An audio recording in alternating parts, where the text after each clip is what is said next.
નમસ્કાર. ચાલો આજે વાત કરીએ ભારતના ઇતિહાસના એક એવા સમયની જેને ગર્વથી સુવર્ણ યુગ તરીકે ઓળખવામાં આવે છે. જી હા, આપણે વાત કરી રહ્યા છીએ ગુપ્ત સામ્રાજ્યની. પણ શું એ ખરેખર સોનાનો યુગ હતો? ચાલો આજે આ જ વાતને ઊંડાણપૂર્વક સમજીએ. પણ એક મિનિટ, આપણે કોઈપણ સમયગાળાને સુવર્ણયુગ કહીએ તો એનો મતલબ શું થાય? એવું તો શું હોય છે એ સમયમાં કે એને આટલું મોટું સન્માન આપવામાં આવે? આ સવાલથી જ આપણી આખી વાતચીતની શરૂઆત કરીએ. જુઓ, આનો જવાબ મુખ્યત્વે 3 પાયા પર ટકેલો છે. પહેલું શાંતિ, બીજું સમૃદ્ધિ અને ત્રીજું રાજકીય એકતા. ગુપ્ત શાસકોએ ભારતને આ ત્રણેય વસ્તુઓ આપી અને એના જ પાયા પર કલા, વિજ્ઞાન અને સંસ્કૃતિની એક એવી ભવ્ય ઇમારત ઊભી થઈ જે આજે પણ અડીખમ છે. તો આ સામ્રાજ્યનો જન્મ કેવી રીતે થયો? ચાલો સમયમાં પાછા જઈએ, છેક ઈસવીસન 4th સદીમાં. એ સમયે ભારત અનેક નાના નાના રાજ્યોમાં વહેંચાયેલું હતું અને બસ એ જ સમયે ગુપ્ત વંશનો ઉદય થયો. આ આખી કહાણીની શરૂઆત કરી ચંદ્રગુપ્ત પહેલાએ. એમણે ખૂબ જ ચતુરાઈથી લિચ્છી કુળની રાજકુમારી સાથે લગ્ન કર્યા, જેનાથી એમની રાજકીય તાકાત અનેક ગણી વધી ગઈ.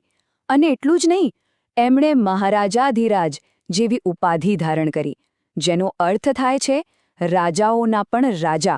આ જ બતાવે છે કે એમના સપના કેટલા મોટા હતા. ચંદ્રગુપ્ત પહેલાએ તો માત્ર પાયો નાખ્યો હતો, પણ એ પાયા પર એક આલીશાન મહેલ બનાવવાનું કામ તો એમના પછી આવનારા શાસકોએ કર્યું. ચાલો હવે મળીએ એ અસલી શિલ્પકારોને, જેમણે ગુપ્ત સામ્રાજ્યને એની ઓળખ આપી. આ યાદીમાં પહેલું જ નામ આવે છે સમુદ્રગુપ્તનું, ચંદ્રગુપ્ત પહેલાના પુત્ર.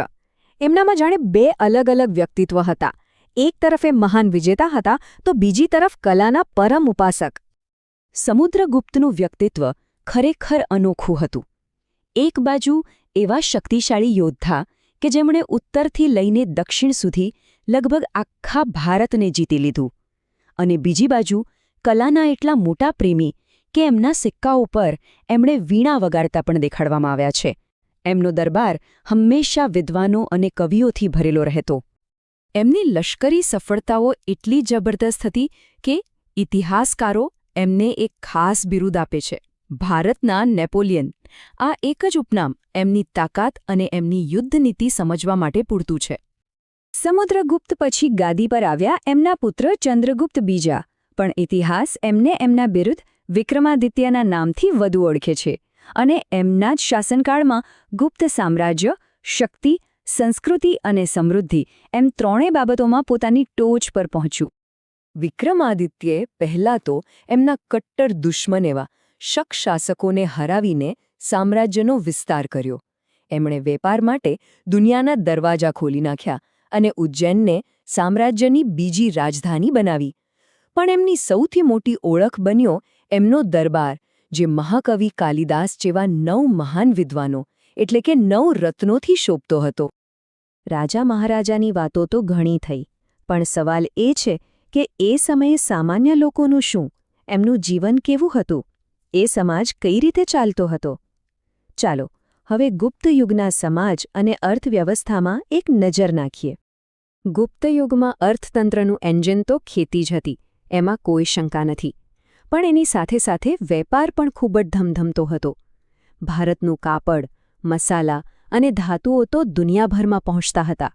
અને આ બધી સમૃદ્ધિનું પ્રતીક શું હતું? સોનાના સિક્કા, જેનો ઉપયોગ રોજના વ્યવહારમાં થતો હતો. ધર્મની વાત કરીએ તો આ સમય હિન્દુ ધર્મના પુનરુત્થાનનો સાક્ષી બન્યો. ખાસ કરીને વૈષ્ણવ અને શૈવ સંપ્રદાયોનો ખૂબ વિકાસ થયો. પણ સૌથી સુંદર વાત એ હતી કે અહીં ધાર્મિક સહિષ્ણુતા હતી. બૌદ્ધ અને જૈન ધર્મને પણ એટલું જ સન્માન અને સમર્થન મળતું હતું.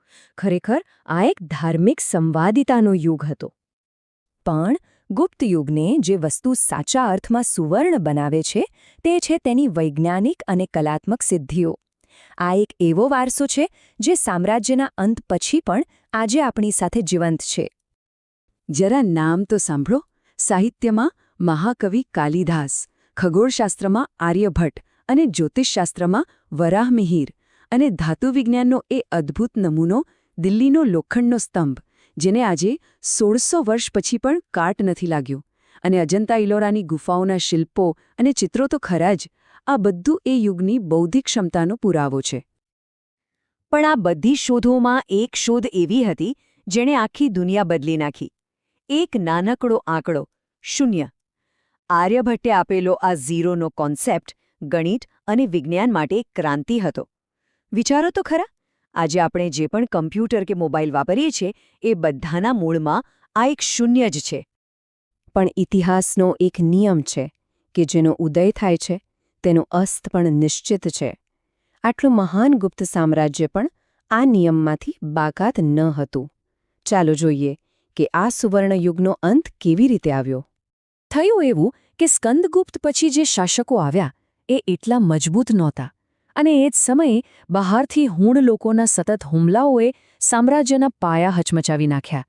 બસ, સામ્રાજ્ય અંદર અને બહાર બંને બાજુથી નબળું પડતું ગયું, અને આખરે ઈસવીસન 550 આવતા આવતા આ મહાન સામ્રાજ્ય ઇતિહાસના પાનાઓમાં ખોવાઈ ગયું. તો આ આખી વાત પરથી શું શીખવા મળ્યું? સામ્રાજ્યો તો બને છે અને તૂટે છે, એ ઇતિહાસનો ક્રમ છે. ગુપ્ત સામ્રાજ્યનું શાસન પણ ખતમ થઈ ગયું, પણ એમના વિચારો, એમની કલા, એમની શોધો એ આજે પણ આપણી વચ્ચે જીવંત છે. અને આ જ તો સૌથી મોટો અને વિચારવા જેવો સવાલ છે નહીં, કે ભૌતિક સત્તા ભલે જતી રહે, પણ જ્ઞાન અને કલાનો વારસો અમર કેવી રીતે રહી જાય છે.